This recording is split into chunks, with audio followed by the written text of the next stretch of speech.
Hey guys, got another tier list for Isekai Saga here today. This is going to reflect the units that are being used more often because everything played out a little bit differently than the partner game Examcock. Triple S are the best of the best. SS are all really good. S you can use if you have to, but otherwise they're pretty much going to be food. And the bring together tiers are going to be for a few units that need to be paired to be good together. So first up we have all the S rank units in the game. These are all going to be food. That's Panda, Siren, Ninja, Hephaestus, Portobello, Spartacus, Abe no Seme, and Geo. Those are all food. You can use them if you really have to in like the first few days when you start playing, but other than that, they're all just straight food. Great Adventurer, triple S tier. He's super good. And he's who you should be trying to get with like your selection boxes and the item shop using the points that you get from general summons, like the faction summons. He doesn't have a skill, but his basic attack kind of gets turned into one. When attacking, for every rage you have, final damage is increased by 40% up to 400% cap in PvE. At Fame 1 star, he has an 11% chance to cast an extra attack. At Divine 1, when his rage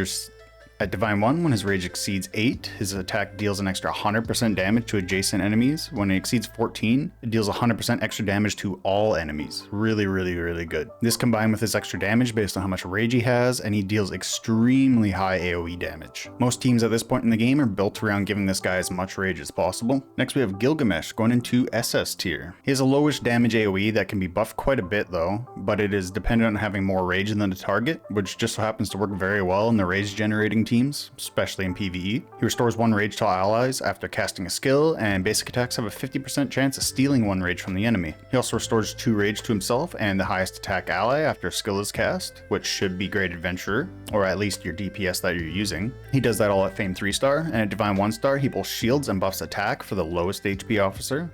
He also gets a 15% attack buff when deployed with Great Adventurer, so he works well on that team. Cyclops is going into S tier. He attacks a column, gets 2 stacks of shield, which buffs his defense and reduces damage taken. He loses a stack after every action. When ranked up enough, he won't lose stacks from his basic attacks and will damage the attack based on defense. He's basically just a tank, and you don't really need a tank in this game. Hades, I'm gonna put into S tier.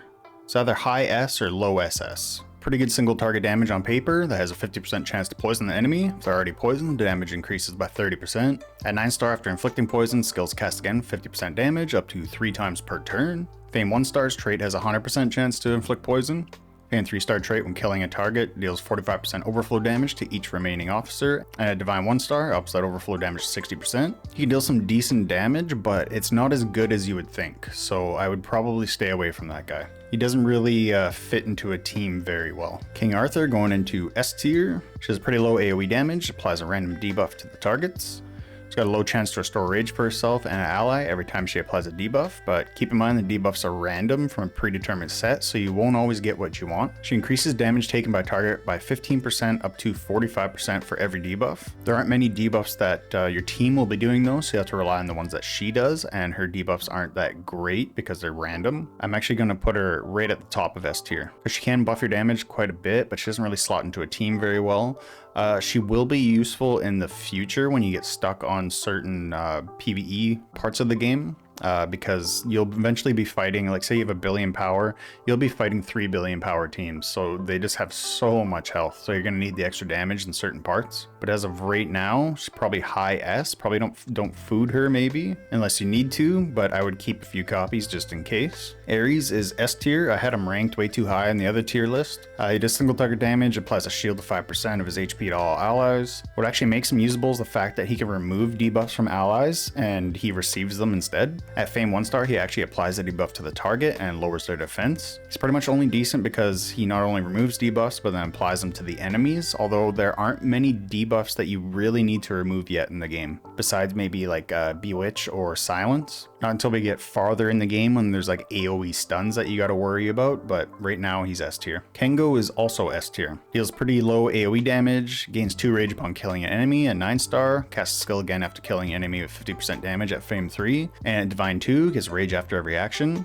He's just not that good though. Lady Zen, I'm gonna put into S tier. She heals front row allies with her skill. After ranking her up, she also generates 1 rage when she heals, and at Fame 3 star, her heal turns into an AoE. She's a pretty decent healer. There are better healers out there though, so Use her if you need a healer and you don't have the other ones, but as of right now, she's an S tier. Moon, going into SS tier. Deals column damage and self-buffs damage by 25% for 7 turns, and it's stackable. She also does a basic attack if she kills someone. After every basic attack, she buffs her damage by 10%. At Fame 1 star, a basic attack is performed after every skill cast, and at Fame 3 star, she has a 30% chance to do a basic attack if an ally crits. At Divine 1, she can execute enemies that have less than 9% HP, and she's just going to be doing a ton of extra attacks. Guan Yu's also heading to SS tier, probably near the top. He does really good single target damage, comes with a 45% crit rate buff and 45% crit damage buff, a 35% crit damage buff, sorry, and control immunity, which is really nice. He can perform basic attack after landing a crit. At Famed 1, 90% of his skill damage will be used to heal himself. At Fame 3 star, he gets a chance to take a turn after each enemy officer takes a turn, so he can be doing quite a bit of extra attacks. At Divine 1, he gets an additional damage added to his skill if he crits. He's a really good single target damage dealer, probably second only to Valkrie, the new unit. Kongming going into triple S tier. This is the support unit you're going to want to have in your team. He's going to be in basically every team going forward, and he's going to be useful for a very long time. Heals all allies while also increasing their attack. Rank him up gives him a chance to generate rage, and at Famed 1 star, he also buffs allies crit rate by 20%. It's pretty good. At Famed 3 star, he's got a 50% chance to cast his skill twice in every turn, although the healing and buffs will only apply at 50% effectiveness for that second cast. At Divine 1, the rage generation is a 100% and increased to 2 rage. Combine that with a chance to generate rage after casting a skill at 9 star, he can actually generate you 6 rage in a turn. That's really good. Ren is going to be S tier because she quickly becomes pretty much unusable. Her skill reduces all her rage and attacks all enemies, dealing pretty high damage actually. For every rage over 2, damage is increased up to 30% in total. After the skill, she'll stun herself for 2 turns though. She's able to reduce this stun to 1 if she kills somebody. She can deal some pretty good damage, but in the long run, she's not going to be used at all, so I wouldn't build her at all. Laplace would be going into SS tier, but she's going to be going to bring together meta. She's got a good single target damage on paper, but she won't be dealing too much damage in reality, but also heals herself for 30% of the damage. At only 9 star, she applies Invincible Shield to the 2 lowest HP officers after using her skill. This is really good. At Fame 1 star, she buffs her damage reduction based on HP loss, and at Fame 3 star, makes her a priority attack for single target attacks. Divine 1 rank gives her an unyielding when hit with fatal damage, which lets her survive, buffs her attack, and makes it so 100% of the damage dealt is converted into her HP. This only works once per battle. It's a great support unit on her own, but when paired with the next unit, it's way better. And that would be Aquarius. She deals single target damage and then gives herself a shield of 70% worth of her HP for 2 turns when she uses her skill. She also shares 50% of damage with her teammates after casting a skill at Famed 1, and she gets a 3.5% shield added every time she takes damage. At Fame 3, she's got a chance to reduce enemy rage when attacked, and at Divine 1, her 3.5% shield applies to all allies, pretty decent. She's with Laplace because after a skill cast when she shares 50% of her damage for her teammates, she'll have the Invincible Shield from Laplace, hopefully, if she's the lowest HP, which means your entire team will take 50% less damage, and the other 50% will hit the Invincible Shield on Aquarius. So you just gotta make sure she's one of the 2 lowest HP officers on your team, so she gets that Invincible Shield from Laplace. And then Laplace will also tank the single target damage skills, which pairs really well with her unyielding. So you won't get hit with some like extremely high damage that even though the rest of your team's taking 50% less damage, still kills them. So Laplace will absorb all of that. This won't be necessary in the future, but it seems to work out really well for players right now who are struggling in the higher tiers of the towers and stuff like that. I will make another video showcasing this team as well as a couple other teams you could make. Next we have Joan of Arc going into S tier. Her skills deal good damage to 1 random unit. At Fame 1, she has a 50% chance to apply burn to an attacker. When she dies, she slightly buffs the team and heals everyone if she's at Divine 1 rank. She's not very useful. Almost tempted just to put her into food, but you could actually use her at the beginning, so I'll leave her an S. Portobello is also an S tier. Pretty decent burn unit, deals single target damage and applies burn. Damage increases by 50% if the target already has burn. At Fame 1 star, he gets a damage buff based on lost HP, and Fame 3 lets him inherit 9% HP as a shield from the dead officers, as well as 9% of their attack. Should actually put him up here somewhere, probably right there. His Divine 1 trait kind of holds him back from being good. It relies on 4 allies to die before it can even activate. But when it does, he gets a 100% crit rate buff, 50% crit damage buff, and can cast his skill twice. Nikita will be S tier. I'm going to put her just ahead of Lady Zen. She heals all allies and buffs their damage reduction a bit. At 9 star, she gives 2 random allies magic shield, which resists a status ailment. Fame 1 star lets her rage skill purify status ailments at a 50% chance. Fame 3 star gives her buffs to Lignum officers, which are the green faction. Divine 1 star makes all allies receive the magic shield after a skill and get a small damage reduction buff. If your team's struggling against debuffs in certain scenarios, use this unit. But other than that, I don't really see a reason I use her. Next up, we have Musashi going into triple S tier. She has really high single target damage with her skill and will follow up with a basic attack if the enemy is below 50% HP. She can also follow up with a basic attack when an ally attacks up to 5 times per turn. At Fame 3 star, she gets a 30% lifesteal, and at Divine 1, her basic attack gets buffed after 10 uses and will cause 140% main target damage and 80% to others in the row. Fights are going to start lasting longer and longer, so her Divine 1 skill will start getting better and better. She's one of the top damage dealers in the game right now, probably second actually. Alice, I'll put into S tier at the bottom. Her skill attacks front row enemies, has a low chance to burn. 9 star trait sacrifices 28% of her HP to give everyone a 4% damage reduction. Really not that good. Fame 1 star gives her an okay chance to apply burn to attackers. Fame 3 star heals her a bit when she burns an enemy. Divine 1 star heals allies when she dies. She's pretty bad. Actually, you know what? She deserves food. I'll put her at the top of the food. You can use her if you absolutely must, but just stay away. Ignis Scorpio is going into S tier. I'll probably put her at the top of S tier actually. She has decent single target damage and buffs 2 allied officers with the lowest HP with 15% lifesteal and 20% crit damage. She can also generate 2 rage for herself and the lowest HP ally after casting a skill. At Fame 1 star, she has a low chance to give a shield to 2 officers, and at Fame 3 star, the officers who get the shield get purged of all their debuffs and gain CC immunity for 1 turn, which is pretty good. At Divine 1 star, the officers shielded by her skill get more lifesteal, damage bonus, and a crit bonus. Hera is next. I'm putting her into triple S tier, either at the back end of triple S tier or the top end of SS tier. Probably the second best support in the game. Her skill attacks an enemy in the back row is 50% chance to steal rage. At only 9 stars, skill applies invincible shield to the lowest HP officer for 2 turns. This could also work with Aquarius, but the shield lasts longer than Aquarius's damage sharing, so Fame 1 star makes it so stolen rage is returned to her and the highest attack ally.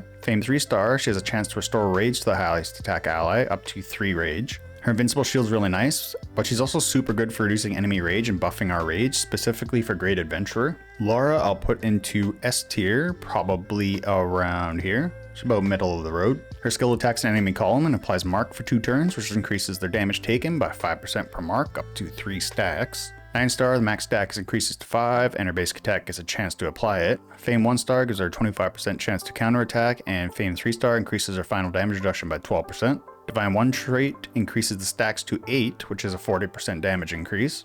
Seems a bit better than she is, because you're probably never going to get those 8 stacks, right? And especially not before Great Adventure has absolutely nuked everybody. You're never going to get 8 stacks. Not with how fast the fights go right now. Lamia is one of the only actually good burn officers going into Bring Together Sub Damage. That's substitute damage dealer, if you're wondering. Her skill attacks all enemies and can trigger up to 3 times, with the chance increasing for each enemy with a burn debuff. If you're going to build a burn team, she's a unit you need to actually deal good damage, but I wouldn't suggest a full burn team. Every time an enemy takes burn damage, she buffs her damage up to 125%. She can buff her crit rate and restore her HP up to 100% at Fame 1 star based on the amount of true fire stacks that she has. What's really good is her ability to detonate the burn debuff at Fame 3 star, and at Divine 1 star she increases all burn damage by 25% while reducing damage of enemies detonated by 12%. Like I said, I don't suggest making a full burn team, but when she's paired with the next unit, they actually do some pretty good damage together. Lucifer's next. I don't know why he's down here. I might have moved him and not noticed, but he's going to be joining Lamia. His skill attacks all enemies, has a 40% chance to apply burn. At 9 stars, basic attacks get a 60% chance to apply burn. Fame 1 star increases all burn damage by 20%. At Fame 3 star, units that receive burn that already have it will take 45% more damage, up to 4 stacks for 2 turns. That's pretty damn good. At Divine 1, burn spread to adjacent enemy officers for 2 turns when it disappears. As you can see, with all his burn buffs, he's going to play really well with Lamia when she detonates all the burn stacks we've accumulated. Next, we have Pheonix, putting her in S tier, probably more towards the lower end. Her skill restores the HP of the lowest HP enemy to the HP of the highest HP enemy up to a max of 400% of her attack. She buffs Ignis officers only at 9 stars. Buffs the damage of the healed officer at Fame 3 star, and Divine 1 star, she restores rage in the same way her skill heals. These heals and rage buffs can be really hit or miss depending on the HP distribution on your team. Like she may only heal you for just a really small amount or regenerate 1 rage. She could be really good, really bad, and you don't really want to make a team that gambles on the outcome of the fight. So I'm going to keep her in S tier. Taishi is another not very good unit. Put him at the bottom of S tier. Attacks all enemies with low damage, has a really low chance to poison them. When hit with a basic attack, he also has a low chance to poison the enemy. Fame 1, his poison chance tripled to only 30%. Fame 3 lets him transmit a debuff to a poison unit, and at Divine 1, the chance of poison is raised. There's really nothing redeemable about this guy. You know what? He's gonna join Alice. He's not good. Next we have Shirley. I'm gonna slot her in right about here, between Cyclops and Ares. She deals decent damage to a column, has a high chance to lower their hit rate. 9 star, she can spread burns. Fame 1 star, her skill can apply silence. At Fame 3 star, the damage for each debuff on enemies increased by 20% up to 80%. Pretty good, but taking away damage debuffs isn't the way you're gonna win fights right now. The only thing keeping her out of the food tier really is that chance to apply silence, which can actually be pretty helpful. Cyangon going into S tier, probably right about there. He deals damage to 3 enemies and applies bleed to them. Good thing about bleed is it reduces healing received by the enemy. They can stack up enough to deal some damage, but again, we don't want those damage debuffs ticking away. We just want to actually deal some really good damage. So the only use for him is his healing reduction, and this early in the game, fights are over pretty quickly, so there's not really any use for healing reduction right now. Next we got Lu Bu going into SS tier. He's near the top. All of these SS tier units are actually pretty similar damage-wise, at least with the exception of Gilgamesh. He's more of a support unit, right? Lu Bu's got great damage. Skills an AoE, which triggers his basic attack, which is also an AoE. After hit with basic attack, he has a 50% chance to counterattack up to 3 times per turn. At Fame 1, his basic attack gets a damage buff and deals even more if the target's bewitched, which is that debuff from Medusa. At Fame 3 star, the counterattack can happen 5 times per turn. Keep in mind that counterattack's an AoE. And Divine 1 gives his basic attacks a 36% lifesteal, and every 5th attack deals 100% more damage. So really, really good secondary DPS for your team. Medusa, we got S tier, probably just above Cyangon there. Her skill attacks 2 enemies, has a 45% chance to bewitch them, which is basically like a stun. At 9 star, if her bewitch fails, the target loses 1 rage instead. At Fame 1 star, boost Terra Officer's attack, which are the yellow faction. Fame 3 star gives a 25% chance to bewitch a random enemy at the battle start. At Divine 1, whenever Bewitch debuff ends, it heals her and the lowest HP ally by 8%. If you throw her Medusa Servant on her, it's going to give her 3 separate chances to Bewitch, but she just doesn't really seem to slot into teams very well. And also the Bewitch chance isn't high enough for her to be any higher than about mid-range S tier. Next we got Frostedge going into S tier, probably near the bottom there. She attacks an enemy in the front row and stores 1 rage for herself. At 9 star, she's got a small chance to reduce an enemy's rage by 1 after a basic attack. At Famed 1, she's got a good chance to reduce the enemy rage by 1 after a skill cast. And at Famed 3 star, if she reduces enemy rage to 0, it's going to stun them. This has a better chance of happening now that we have the rage reduction from the beasts like Thunder Pegasus. But there's still a lot of rage generation in the teams that are out, so it's not a good chance, but it's better than before. So I think keeping her down near the bottom of S tier is going to work out well because I don't see us having 0 rage all that often right now. Next we got Yukihime going into SS tier. She does damage to all enemies that has 45% chance to dispel a buff from them. She has a 60% chance of gaining rage when ally officers gain rage. And at Fame 1 star, she has a 23% chance to dispel a buff when the enemy receives one, up to twice per round per target, so that's really good. After she uses her skill, reduces enemy rage by 1 at Fame 3 star. At Divine 1, each time a buff is dispelled from an enemy, they take 10% of their HP's damage, and Yukihime gains 1 rage. She's actually a really good support unit, good at reducing enemy rage, and she also deals more damage than you think she would. Next we got Asclepios going into SS tier. She heals all allies and gives a small heal over time to them with her skill. Her basic attack also does single target healing. She gives a small crit rate and damage boost buff to healed targets at Famed 1, and at Famed 3 star, she has a high chance to apply a magic shield. Oh, and at 9 stars, she performs a special heal on the unit the first time the HP drops below 50%. At Divine 1, she can revive the first defeated ally. This can only happen once per battle, but revive is still a really strong skill.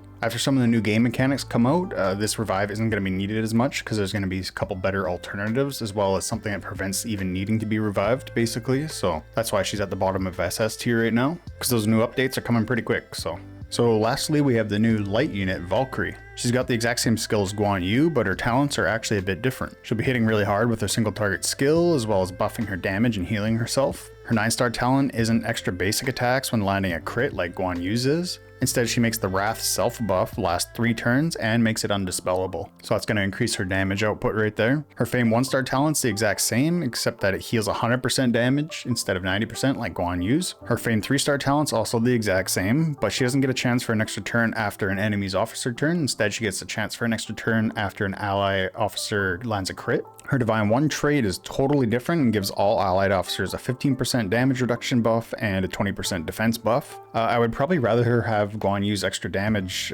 from his Divine 1 here instead of the more survivability, but her Martial Soul is kind of built around survivability, well, damage too, so it makes sense, but I would probably rather the damage. But the reason you would get her is her Martial Soul. As Soul 1 grants the officer and ally 1 stack of Hellfire on battle start, which increases crit rate and crit damage by 20%, as well as making it so the damage you receive doesn't exceed 60% of your HP for that 1 hit. It does go away after that 1 hit. Soul 3 grants Hellfire to 3 allies, and the damage cap won't exceed 40% HP, so that's really good. Soul 6 attacks the enemy officer with the highest rage upon skill cast, and inflicts an undispellable and irresistible rage seal for 1 turn, which prohibits rage regen. This could be good or not that good. So with the new beast reducing everybody's rage, there's going to be a little bit of a counter to that coming out soon. That's why Kongming is so important, because he buffs everybody's rage, or generates everybody's rage. So if you're able to seal off him, then the whole enemy team's not going to be able to hit that 4 rage that they need for their skills right at the start of the fight. So as long as you can hit Kongming, it's really good. If you can't, then it doesn't really matter as much. Soul 8 makes it so her rage can only be reduced to 4, so she's always going to be able to get off her skill. It also increases the crit rate and crit damage of Hellfire to 30%. Soul 10 grants Hellfire to all allies at battle start, increases the crit rate and crit damage by up to 40%, and gives an ally 1 stack of Hellfire anytime their HP drops below 60% for the first time. So there's a couple different places you could put this unit actually. Sounds really good just because she is really good, but it all depends, right? So I would probably put her right about here, middle of the road triple S. So the reason being, everybody should have Kongming, but not everybody should have Valkrie. That Hellfire passive is really good, especially like limiting the damage to 40% of your HP. That's awesome. Although it does go away, like the stack of Hellfire goes away after taking that hit, but when the HP drops below 60%, they'll get another stack, right? So she's up here, unless you've maxed out the Blessing Servant. So the Blessing Servant is pretty much better than the Hellfire, right? Because at Soul 3, damage cap is 40%, Blessing Servant's 50%, but you don't need to get to Soul 10 to give everybody the Blessing. So at Soul 10, it gives Hellfire to everybody at 40% cap, but it goes away in 1 hit. Blessing gives everybody a 50% cap, but it doesn't go away in 1 hit, it lasts the whole fight. And Hellfire is calculated before Blessing, right? So if you do have a Blessing, the Hellfire actually isn't going to really do anything besides the crit rate and crit damage. It's not going to reduce the final damage, because in the damage calcs, Blessings always last. So Hellfire would reduce the damage, and then if it still hits over 50%, Blessing will reduce it to 50%. But if you don't have Hellfire, Blessing's going to reduce it to 50% anyway. So the Hellfire is not helping you at all, for damage-wise at least. So if you do have Blessing, I'm going to put her at the back end of triple S, because she is better than Guan Yu, just innately, right? And the Hellfire does boost your crit damage and your crit rate. It just won't help you if you have Blessing. So hopefully this tier list helps answer all your questions. I tried to separate the tiers more obviously. I didn't want to have like, I've seen tier lists with like 7, 8, 9 different rows. I don't like that, because it gets really, it's useless once it gets down to the bottom. You got 4 rows of units that aren't good. Like, why differentiate between the not good? This one's not good, this one's less not good, this one's worse not good. Like it just doesn't make sense to me, right? So all these S tier, use them if you have to. If you got a good SS and triple S tier team, all the S tiers are going to be food for you. None of them are really going to come back in the future. Maybe a couple of them will. I've said it earlier in the video, I think there's a couple, but for the most part, you're not going to be using these units in the future, all the S tier units. So if you're still here, make sure you like and subscribe. Feel free to check out my affiliate code for the game in the description below. There'll be a video there showing you how to use it. You'll get 10 to 30% back that you can actually spend in the game. So check it out, and I'll catch you next time. See ya.